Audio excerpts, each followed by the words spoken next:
Okay, it is 6:03 and I would like to call this meeting to order. The Newfane Selectboard on Monday, February 2nd at 6 p.m. or at 6:03 p.m. I would like to make sure that it's been properly warned. Yes, it has. Great, thank you. Are there any additions or amendments to the agenda this evening? We have to make one amendment. We need to remove Tim Jones from Green Mountain Power. He won't be making it tonight. Great, thank you so much. Can I be the unscheduled member of the public then? Since I'm not on the schedule. When we get there, yep.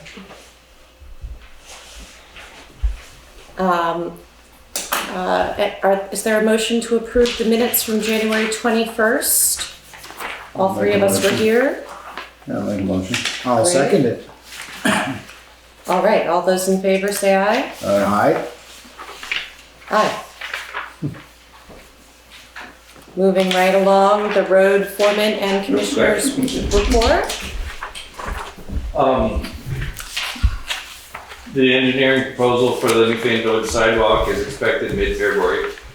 I called on that and finally got an answer last week that they're putting together their proposal and should have it mid-February, so I'm hoping just before the next meeting, but I have the bid almost ready for the cover bridge decking, and I'll plan on having it ready to open at your next meeting. Speaking of which, the next meeting falls on a holiday, so I had to wait putting the bid out, so figure out when you're gonna have your meeting. Great, So, let's discuss that after you're finished. and I have the bid ready for the overheight warning device for the cover bridge. We should be able to open that at the next meeting also. The Green Iron Bridge scoping meeting was postponed and rescheduled for this week, so nothing new to report on that yet. I did order 2 numeric signs for the far end of the covered bridge that go right on the bridge. I talked with somebody that goes to the Greenfield and they posted signs with no wording, just 11-2 on them, on both sides of it, and they claim that even the truckers that don't speak English are able to figure that one out, so Oh, good. Okay. we'll give it a try. Sure, in the interim, that sounds Anything works. Yeah. as much attention as possible. Like it.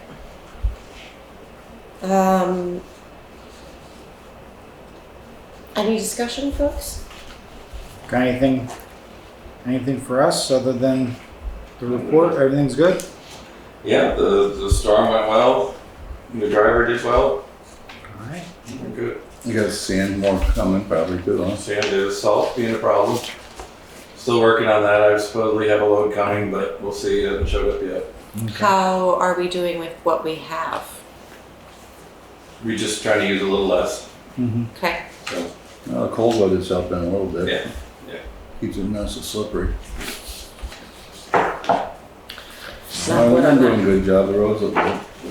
Yeah. Thank you. Your crew's doing a great job. All right. I make a motion we accept the road commissioner, road foreman's report. Great. Second. Terrific. All those in favor say aye. Aye. Aye. All right, next up, we have, Gibbs. Have a good night. thank you, Jay. Have a good evening. Thank you. Scheduled members of the public, we have Emily Gibbs from the United States Department of Housing and Urban Development. We also have these 2 members here as well. Hi, folks. Will you shout out your names? So I'm Kate Kirkwood. I came by here, Yes. I don't know, a year and a half ago and told you we might be applying for this grant. You wrote a wonderful letter of support. We applied, we got the grant, and now these folks are here to talk about it. Great, thank you. I'm Alicia Underwood. I'm the program manager for the Windham County Lead Hazard Control Capacity Building Program. So we were awarded $1.1 million to support all of Vermont to increase capacity to be able to do lead abatement. We will focus on Windham County, but we're building capacity across Vermont. So how we're doing that is we're training and certifying contractors to perform lead safe renovation and lead abatement work across the state. This will build a sufficient contractor pool for future grant projects for Windham County and the other 2 grant programs, one in Burlington, and one that at the Vermont Housing Conservation Board that represents the whole state. Great. So prior to the grant, we only had 2 lead abatement contractor firms licensed, and now we have 11. So we are also engaging property owners, both single family and multi-unit property owners, to build a pipeline of homes in need of assistance, and encouraging lead testing in children in ages 1 and 2. So we are offering free classes for anybody who is planning to disturb any sort of painted surfaces in pre-existing housing, pre-1978 existing housing and child-occupied facilities. We're also offering a free lead abatement supervisor and worker training. It's a 4-day course, and it's required for contractors and firms interested in becoming licensed in Vermont and bidding on HUD-funded lead hazard abatement projects. So once we're ready to do the actual abatement, we're hoping to receive more funds from HUD. To be able to get rid of, or to do abatement of 100 units. 100 units. Apartments or homes. And we can qualify up to $3,500 for inspections, and up to $24,366 per unit for lead hazard reduction. We do require a 10% property owner contribution. And the income requirements for the unit's occupants are they cannot exceed 80% of Windham County's median income, and they have to have children under the age of 6 to occupy the units. So we're just here to thank you for supporting us, and we have 2 key questions of like, how can we best reach low-income tenants and homeowners in your town? If you have any feedback for us, when we're ready to go through the application process with them, we'd like to know how best to reach them. And then also the best way to contact your town's contractors, so we can promote this free training as well. Great. Any questions? I have, Your interest. as a semi-contractor myself, is there going to be training in Windham County? Because the only reason I haven't done the training previously to do any of this work, and I've turned customers away, is because I'm not taking 2 days off to drive all the way up to go for a course and then come all the way back, but if there's something in Brattleboro, at the Career Center would be a perfect central location Yes. for that. So, If you do one up north and one down south, that would be great. so we've been holding them at least twice a month here in Brattleboro on exit 3 at the Windham County Sheriff's Office. So we have 2 coming up in February, one this Friday and one, it's always the 3rd week of the month. Okay. And that's the 4-day training. Is that the worker or Yeah, supervisor? there's a 1-day training, which is for anybody who disturbs painters, handymen, That's this coming Friday in the sheriff's office, and it's free. So if you the scan code on the handout here that she's got, or the phone number, you can reach out. In fact, in Vermont, you don't even have to pay anything. You just have a code, you sign up, and it's all free. Okay. That's usually around $300, a 1-day class. And then the 4-day class abatement, it's actually 3 days for workers, and the 4th day is just supervisors. So the supervisors come for all 4 days. Yeah. The workers go after 3 days. Those supervisors have to also either go to Burlington or Concord or some central location to take a state mandated test, separate from our class. But that class usually costs in the neighborhood of $1,000, and it's totally free right now. So it'll be probably for another few months, maybe a year, that those classes will be available for free. So I would really encourage you to pass the word on, because it's, even if they aren't planning to do lead abatement, it's such good information for contractors and homeowners who do their own work, and, you know, maintenance people at apartment buildings, anything like that. And also, the certifications are good for 5 years for the federal, and you have to renew annually for the 4-day. But you don't have to take it up 4 days every year, it's just the 1-day refresher. Okay, So it's pretty good deal, really. That's this QR code on this? Yeah, Okay. so if you use that, that will bring you to the trainings key and LED.edu. Okay. You can sign up at LED.edu. We also have Emily Gibbs' contact information on the bottom, and she can help you through the process as well. Right. I was gonna ask if your follow-up question. Emily, do you have anything in addition to add? Not anything in addition. I just want to say thank you guys for your time. Thank you for joining us. We appreciate it. So I do, if you put something out on Front Porch Forum, that's great. It's a big marketing, you can get statewide. And I can give you a gentleman's name who works with me. His name, he does my marketing through that, but he also can get you to the right people to get something there. So it's targeted emails, people tend to read them, and you could get the word about this program out statewide. That's really helpful, thank you. I think your Front Porch Forum's great. Your father, It's a great resource. And also, just, please help us spread the word. Yeah, and if you want to do Wyndham County, www. Hamshaw Lumber. They have our flyers. Yeah. And I think there's one out here too. Okay. Great.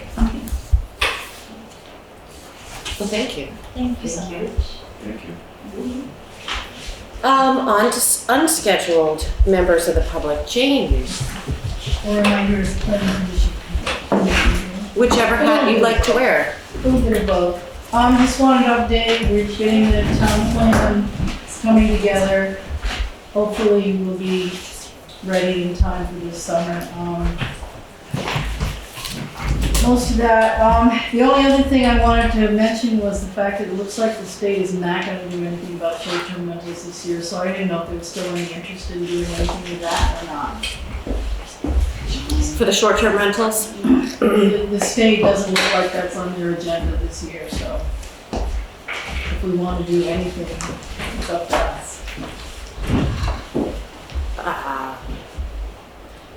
That's an interesting. Like, what would you wanna do? Well, the last proposal we'd sent to you was to do a registry. Right. Just to find out the numbers. We have, And Chris and I attended the short-term rental conference back in the fall.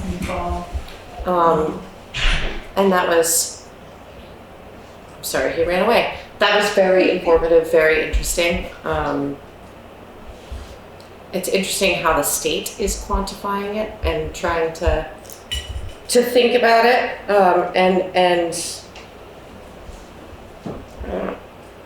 I wish I had more to say about it. It's been a while, my memory's a little fuzzy, but we did have some ideas. I did take a lot of notes. I just have to pull those out again. I mean, I guess we'd have to think it over more about that whole thing. I'm not in favor of, going in and making a lot of amendments to the people that got the houses, because the way I kind of look at it, if they're using that income to pay their taxes and everything else, well, at least. the level to which you want to regulate it is like 5 steps down the road. I think the first step should simply be to find out if we have that many. You get conflicting numbers from conflicting sources as to how many there are actually in town. And then the question is, what do you want to do about it? Do you want to regulate it? Some towns are regulating stoves, going through a huge regulatory process right now. But they're a ski town, we're not a ski town, so that may not be an issue for us. The other difference is, do you want to use it as a local tax option, as a source of income for the town? There was a larger town up north, and I'm forgetting the name of it. Do you remember the name of the town? It was up by Montpelier somewhere. Yeah. But they have about 5,000, and they have a decent industry, whatever. They have their own police and whatnot. They have implemented a list and a fee, and what they're currently figuring out is how to enforce it. And if they can't figure out how to enforce it, then we're certainly not going to be able to. So that's just one of those fun things that we learned, and I'll sort of keep my eyes on I think I have, as we move down the I have road. that information. Yeah, Stuff. We had a whole handout. It was great. I mean, I would like to see a list, at the very least, a list for us to go over that, and then it gives us an opportunity for something in the future. Mm. So if we do want to say, all right, Well, we already have the draft formed. yeah, We just need to see it again if we want to move forward with that. yeah, I would like us, when we get a full board, I would like to have us like move forward on that, to have it handed out to, copied on sent out with the quarterly taxes, and see what we get back.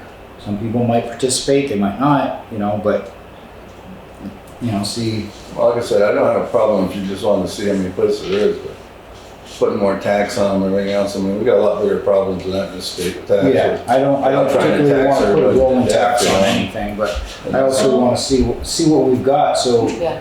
if in the future those people need some support, we know how much we can support them from the town. Recognize Yeah. that the local tax option would not be on the people of the town. It would be a tax paid for by the people who are renting short. Oh, yeah, I know that. That's what I So, said. it's not. I see that on the state even this year, they had the thing about, oh, let's tax the second homeowners a lot higher, I know guys that have got second homes that are paying $95,000 to $65,000 on their second home because it's a second home. Just because they got a second home, I mean, I don't think we ought to tax them right to death, I mean, the whole sad part about this whole state is, about 20 years ago, they bought out all the farmers, paid them not to produce milk for 10 years. You had to sell off all your dairy cows. They had to go for beef. They couldn't go as a dairy cow no more. So they paid off everybody. They didn't want no poor farmer. And then when they get rid of everything, they don't want nothing built because it's farmland. Well, they already bought them all out, And the sad part is, we depend on the tourism coming into these states. If we didn't have it, look what our taxes are. What I say is like the whole school thing. Maybe we all really should look at that a lot more. Maybe the towns ought to take their own school systems back and support our towns like we used to, and raise the money we need for our schools, This is getting out of hand. We probably, I bet you 90% of the people, 95% of people in this town don't have kids that go to school, but they pay that tax, and what do you get out of your tax in town? To travel a road. Other than that, you don't get nothing. Well, the local tax option is just, there's a 9% sales tax for rooms that goes to the state. That's in place now. And the local tax option is only at 1% more. Yeah. So it's pretty minor amount of money. It's not people in town. But the first step really is, if we only have like 70 or 80 short-term rentals in town, we don't really need to bother to do anything. To do all that work to make any kind of a system to administer it wouldn't be worth it. But some towns have discovered, Stowe discovered that more than 50% of their properties are short-term rentals. Yeah. That's a lot of that makes a big difference in what you're going to do and plan for in the future. Well, So really, yeah. the only first step is there's no, if you don't make a requirement, a fee if people don't sign up or something, all we're doing is collecting data. Yeah, I don't disagree with collecting data. Yeah. As long, and we can make decisions in the future if we so deem on if we need to do anything other than that, but it's a good idea to have it. I have a question. Wouldn't it be possible to just, with minimal effort, just go online and do a search of like VRBO and Airbnb and just, do a filter of the listings of the, the properties that are short-term listed in the town. Like, I think anyone who Probably has could they would be advertising on those platforms, and then we could, just get that information from the platforms themselves. So I gave the planning commission a few times, the people who were residents, the people who were non-residents. Most of the time, a resident wouldn't be, having a full-time unit. I gave those to the board for the planning commission before. And then I think if you fed off that list and did just a general search, you have a good idea. There's really not that many that I found. Now, the important part in the registry would be the fact that it would give you the name of the owner, the name of the person who is responsible for the property. So that if you have a fire, you have to call police, you've got a list of the people who can be contacted in that case. It's more for, the proposed ordinance proposes it as a health and safety issue, not as a tax issue, not as a regulatory issue, but just acquiring information. So, if someone's house burned down, who do we call? Yeah. Right now, sometimes that's up in the air, so. Yeah, I mean, we have a rough estimate, we don't know really for Mine was sure. Mine was slightly different.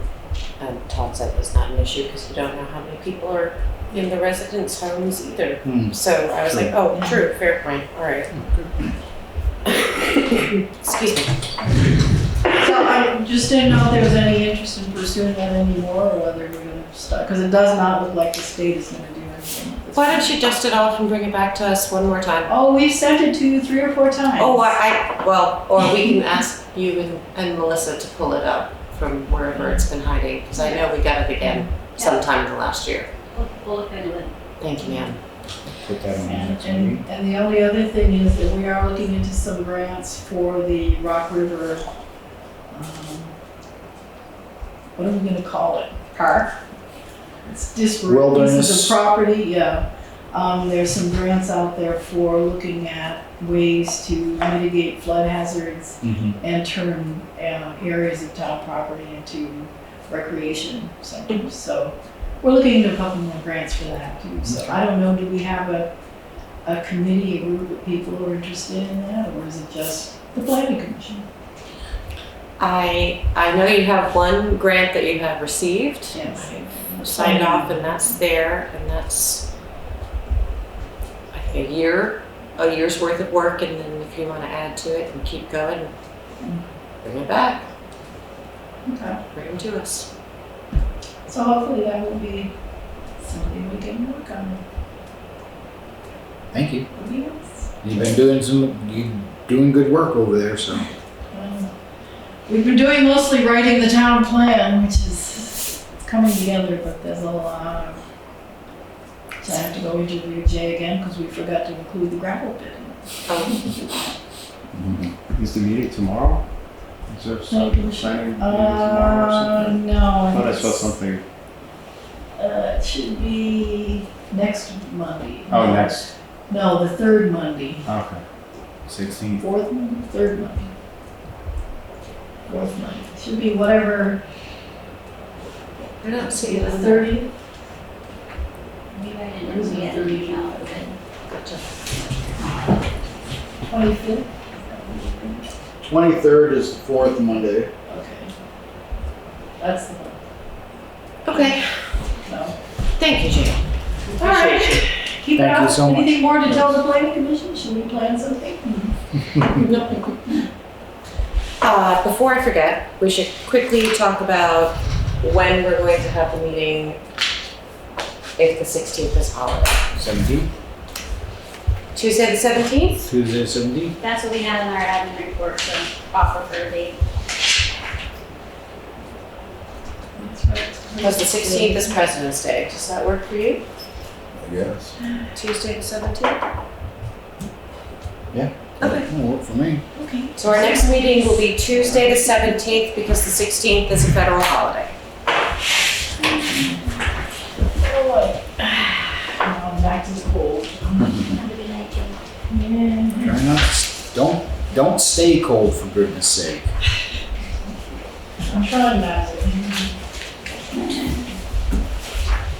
All right.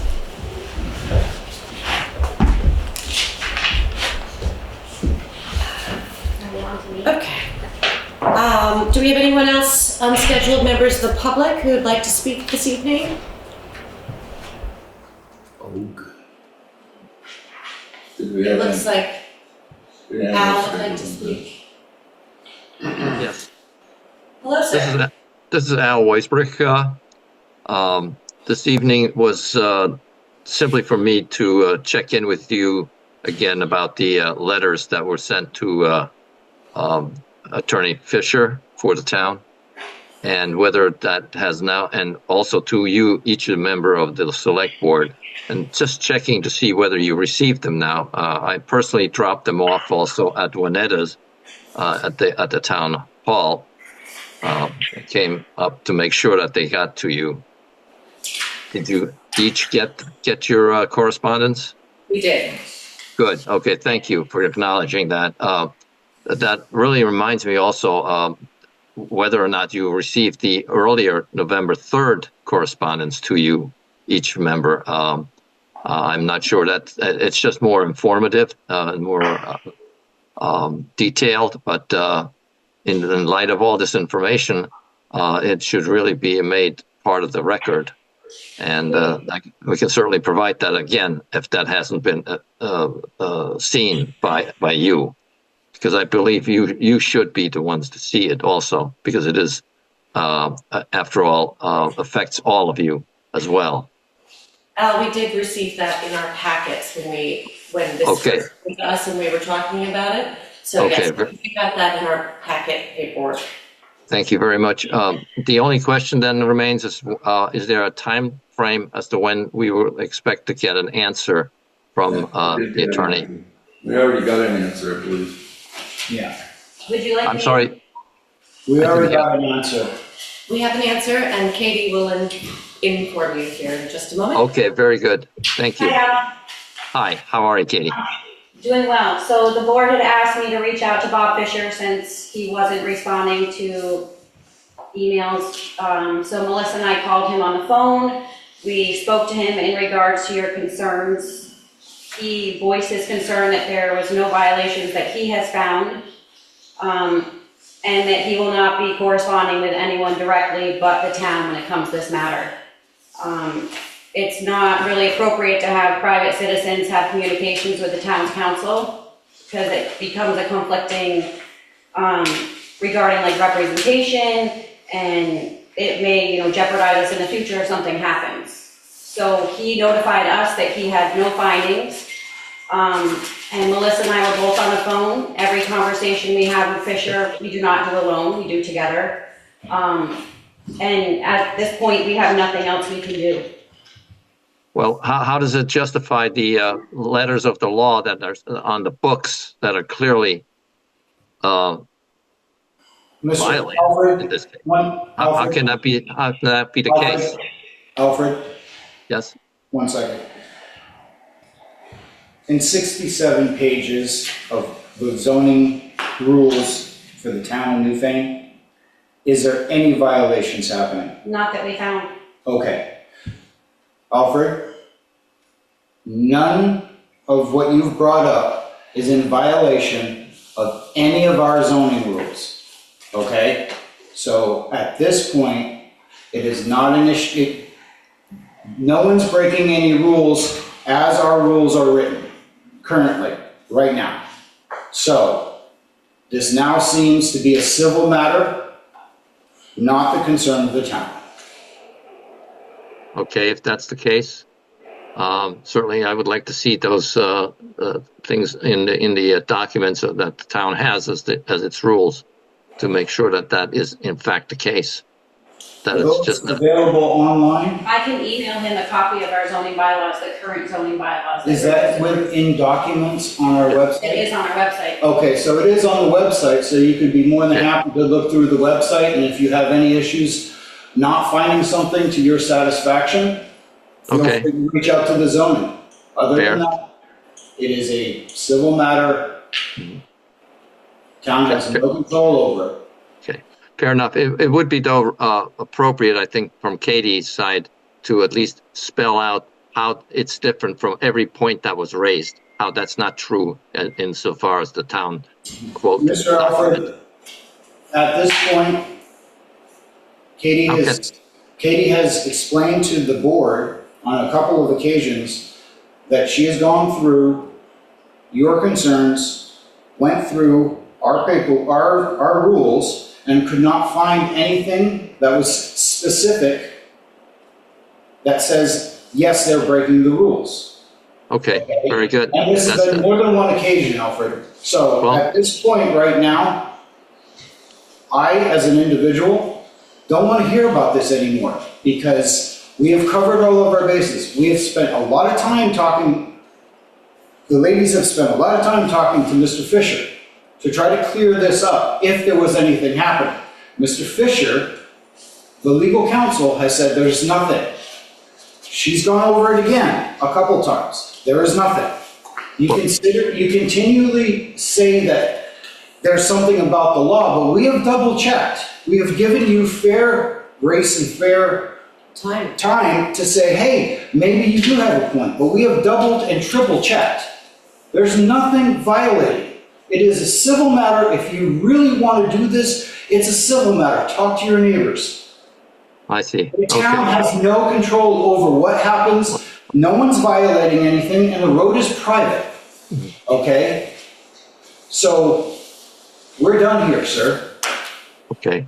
So the road being private is a different matter with regard to the town then, is that? A private road, we don't control the road.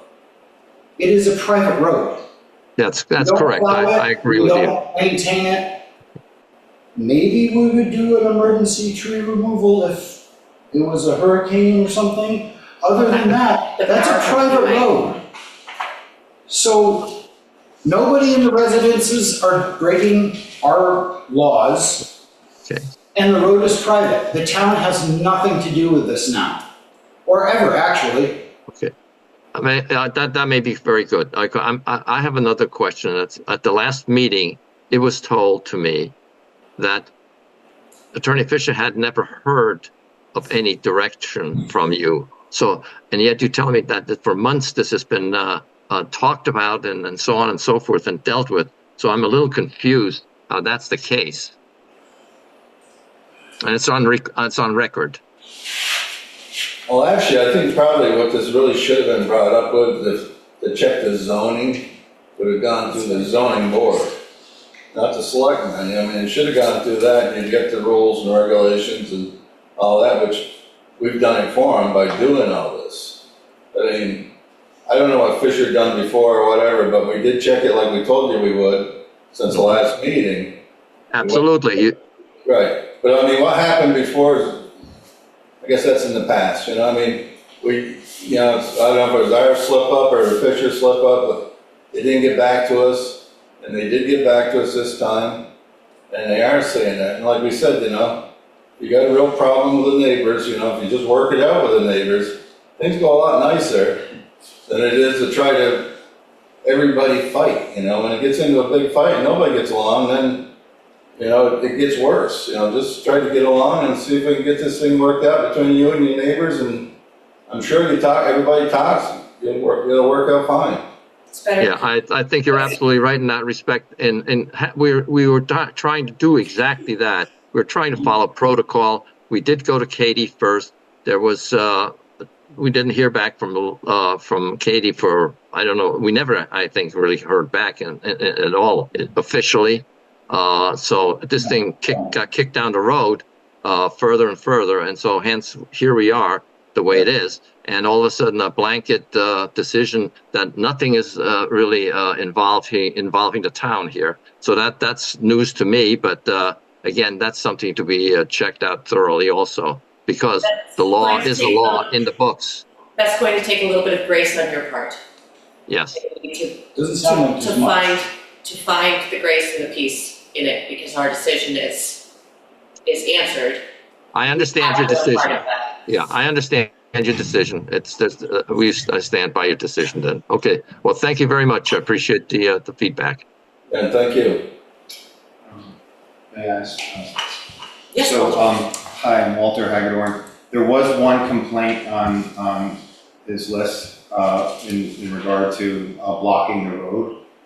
And I sent an email to the town, and I don't know if it was disseminated and received, but I did send an email to the town select board on January 20th, and it showed pictures of the parking area, and it showed, it measured with a 30-foot swath for vehicles, especially any kind of emergency response vehicles to be able to navigate through.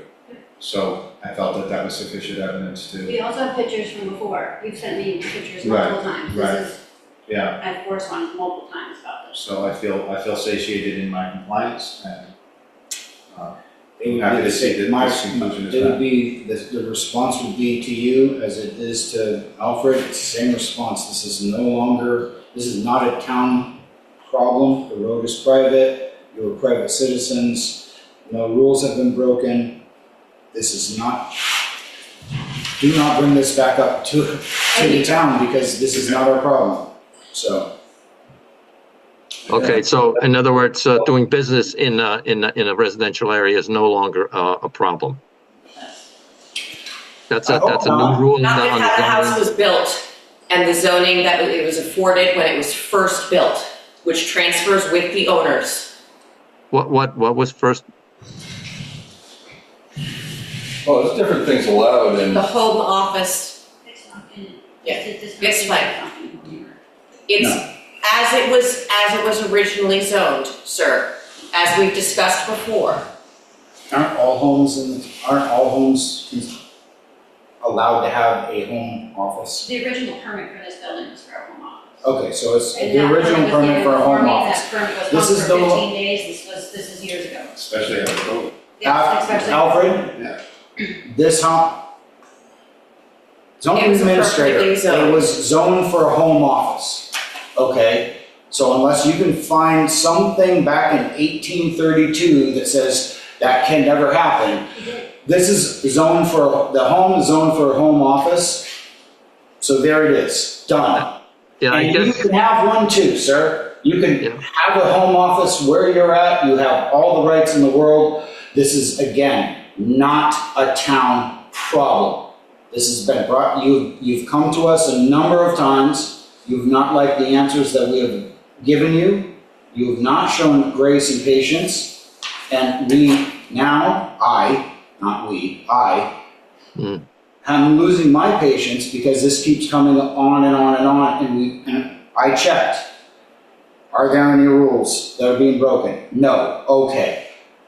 Did you talk to the attorney? Yes. What does he find? He found nothing. Okay.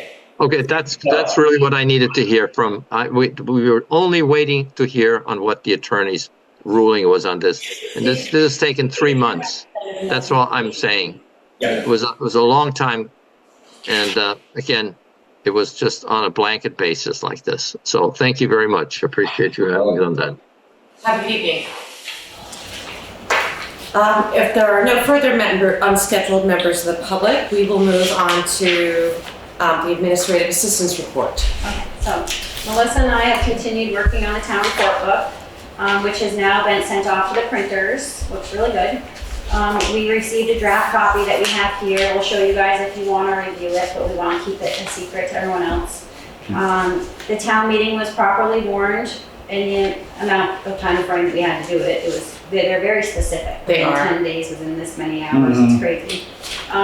In addition, we continue to respond to many emails and phone calls and organize the administrative office some more. We contacted Bob Fisher together, as I said earlier, regards to Rock River Terrace concerns. He informed us that no violations have been found and that he will not be corresponding with anyone directly. He does not take any phone calls or emails unless they come directly from town staff, and attaches the correspondence, which I gave you. That is all we have besides the note for the change of the meeting, which you guys already did. All right. So thank you. Thank you, Katie. We appreciate you and Melissa much, and Thank you you were so doing this much. yourself for the last couple of weeks, so thank you so much. Do we have any new business? We did it with changing the We did. meeting. Wonderful. Any updates on old business? Jay covered, He Some covered covered bridge the stuff? bridge and the iron bridge, so I think we're Not good wait, for now. doesn't I don't think there's any knotweed going on right now. Nope, thank goodness. No, so All right, any correspondence that's extra tonight? There's none, I just attached the email saying, about Tim Jones not coming, just so you know, it came from him. Yes. And then we do have some pay orders in front of you. Great. wonderful. So if there's nothing further this evening, we'll move into pay orders and say goodnight to everybody online. If you want to go.